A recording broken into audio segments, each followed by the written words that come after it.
আসসালামু আলাইকুম। রেস্টুরেন্ট স্টাইলে চাউমিন করেছি আজকে আমি, আর আপনাদের সাথে শেয়ার করছি। আর এই রেস্টুরেন্ট স্টাইলে চাউমিনটি করতে আমি ড্রাগন ব্র্যান্ডের নুডলস নিয়েছি এখানে। আর রেস্টুরেন্টে কিন্তু এই একটু মোটা টাইপের নুডলসই ব্যবহার করা হয়। তো আমি চুলায় প্যান বসিয়েছি, দিয়েছি পানি, আর দিয়ে দিলাম সামান্য একটু লবণ এবং সয়াবিন তেল।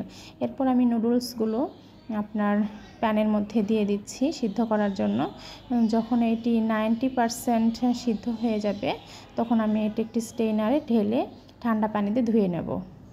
দেখতে পাচ্ছেন নুডলসগুলো সিদ্ধ হয়ে গেছে 90%-এর মতো, আর সামান্য একটু দানা আছে মাঝখানে। তখন এটা আমি একটি স্টেইনারে ঢেলে নিয়েছি।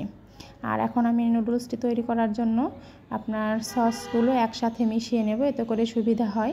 আমি এখানে প্রায় 3-4 টেবিল চামচ পরিমাণ টমেটো সস এবং 2 টেবিল চামচ পরিমাণ চিলি সস নিয়ে নিয়েছি।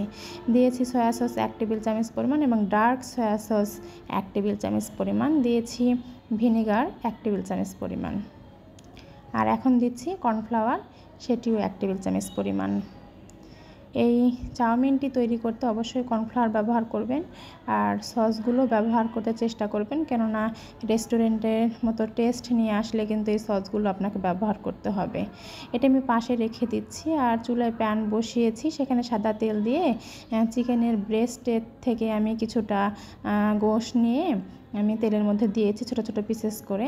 আর এখন উপর থেকে দিয়ে দিলাম সামান্য একটু সাদা গোলমরিচের গুঁড়া। বেশিক্ষণ এই চিকেনগুলো ভাজা যাবে না, তাতে করে ড্রাই হয়ে যাবে। তো আমি এগুলো সাইডে রেখে দিয়ে দিচ্ছি রসুন কুচি কিছুটা আর পেঁয়াজ কুচি। এগুলো আমি হালকা করে ভেজে নেব, খুব বেশি ব্রাউন কালার করব না, জাস্ট হালকা বাদামি কালার আসলে আমি অ্যাড করে দিচ্ছি কাঁচামরিচ কিছুটা।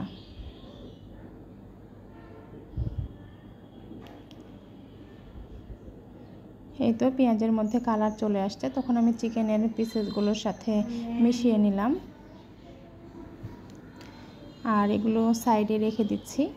এর মাঝখানে আমি একটি ডিম দিয়ে দিলাম। আপনারা চাইলে ডিমটা আলাদা করে ঝোড়া করে নিতে পারেন, আমি পাশেই করে নিচ্ছি। ডিমগুলো যখন এরকম হয়ে যাবে ঝোড়া ঝোড়া, তখন ডিমও এই চিকেনের পাশে রেখে দিচ্ছি।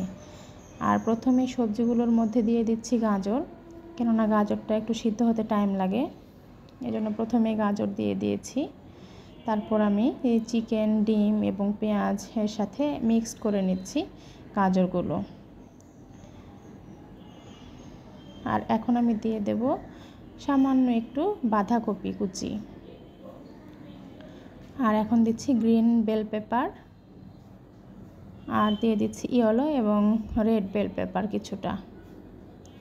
সবগুলো সবজি এবং চিকেনের টুকরোগুলো একসাথে মিশিয়ে নিচ্ছি। দেখুন কতটা কালারফুল দেখাচ্ছে। আর এখন ওই যেই আপনার নুডলসটা সিদ্ধ করে রেখেছিলাম আমি, সেটি ঢেলে দিলাম। এখন এই সবজির উপকরণের সাথে নুডলসগুলো সুন্দর করে মিশিয়ে নিচ্ছি। দেখতেই পাচ্ছেন কতটা লোভনীয় দেখাচ্ছে আমার চাউমিন। এখন যে সসটা তৈরি করে রেখেছিলাম আমি, উপর থেকে দিয়ে দিলাম সেই সসগুলো। সস দেওয়ার পর অনবরত নাড়তে থাকতে হবে এবং মিশিয়ে নিতে হবে, যেন সব জায়গায় সসগুলো প্রবেশ করে। আমি একটি খুন্তির সাহায্যে অনবরত নাড়তেই থাকছি, দেখতেই পাচ্ছেন। আর কালারটাও এসেছে কিন্তু মাশাআল্লাহ। উপর থেকে দিয়ে দিলাম সামান্য একটু লবণ, দিয়ে আবার আমি নাড়াচাড়া করে নিচ্ছি।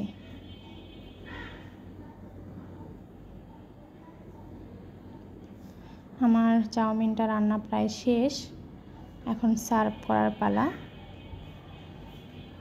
এইরকম চাউমিনের সাথে আর কিচ্ছু লাগে না বাচ্চাদের, আর এর সাথে কিছু অ্যাড করি নাই, ডাইরেক্ট সার্ভ করে দিয়েছি। আর দেখতেই পাচ্ছেন আমার চাউমিন।